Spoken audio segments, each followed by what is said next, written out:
Thank you so much, Dr. Vivian. So moving on to the next talk, I would like to invite Dr. Santosh Bhide, sir. He is president of MOS. He's going to talk to us about tips for safe small incision cataract surgery. Hope I am audible, Arti. Yes, sir, you are audible and your presentation is visible.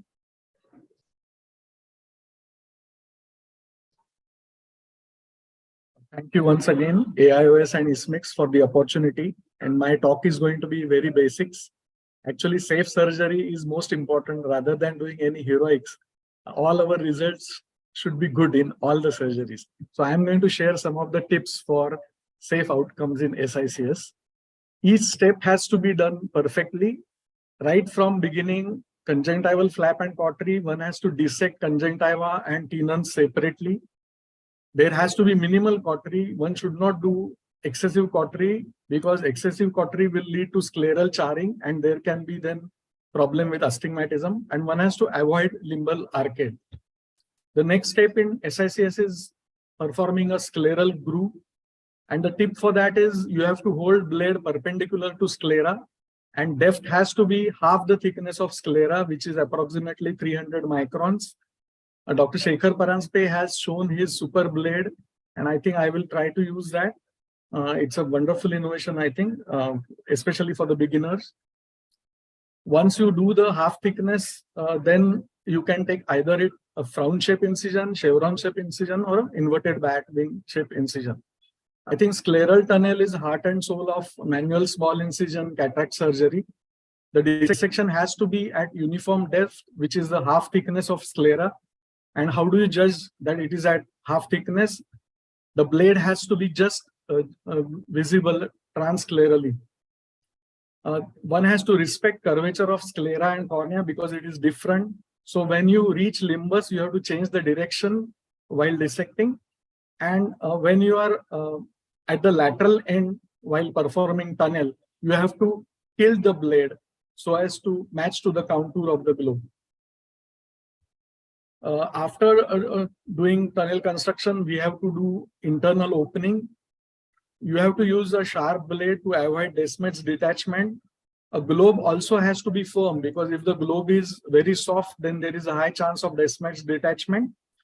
And you have to enter by dimple down technique.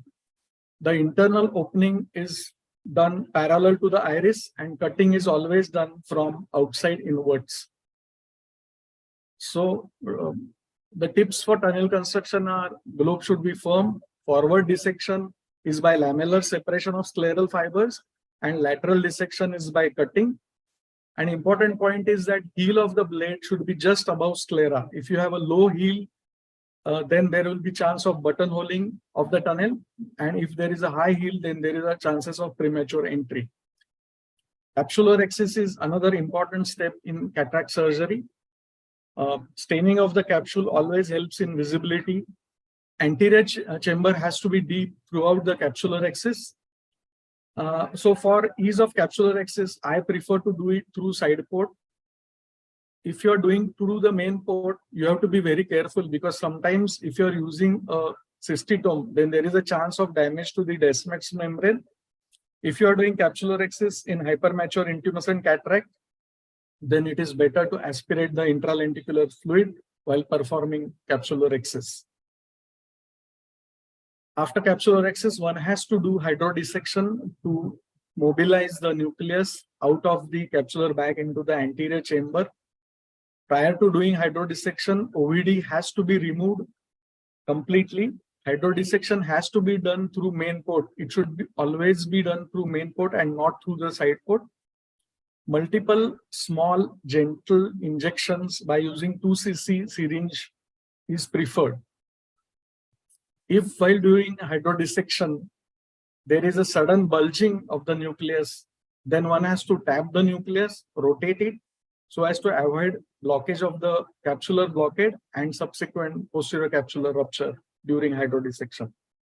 There are certain situations in which one has to be very careful while doing hydro procedures, like pseudo-exfoliation in traumatic cataracts, in high myopes, in vitrectomized eyes, or in complicated cataracts, or in hard brown cataracts. One has to be very careful while performing hydrodissection. Hydrodissection should not be done in posterior polar cataracts. The next step is nucleus delivery, and there are certain situations in which nucleus delivery can be tricky, especially if the pupil is very small. Then one has to identify whether it is a rigid pupil or a non-rigid pupil. If it is a non-rigid pupil, then you can easily stretch the pupil by bimanual stretching with iris suppositor and Sensky's hook. That will help you in delivery of the nucleus. But if it is a rigid pupil, then you may have to use pupil expansion devices, or multiple small sphincterotomies are also helpful. The size of the nucleus is very important. If the nucleus is very large, then capsulorhexis has to be of adequate size, because if you do a small capsulorhexis and if you try to remove that large nucleus through small capsulorhexis, then there are chances of damage to the zonule. Sometimes entire lens can come out of the eye. In such situations, it is better to give relaxing incisions on the anterior surface of the capsule so as to enlarge the capsulorhexis and easy delivery of the large nucleus. There are certain situations in SICS which are very important. In these situations, you have to suture the tunnel. SICS doesn't mean that it is a stitchless surgery.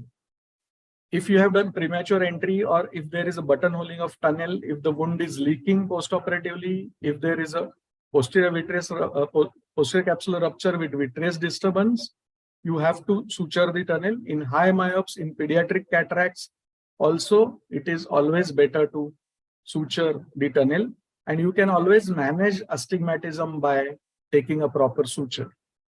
So to summarize, the tips for successful and safe SICS are: use sharp blades, avoid blunt blades, and avoid reusing blades for many cases.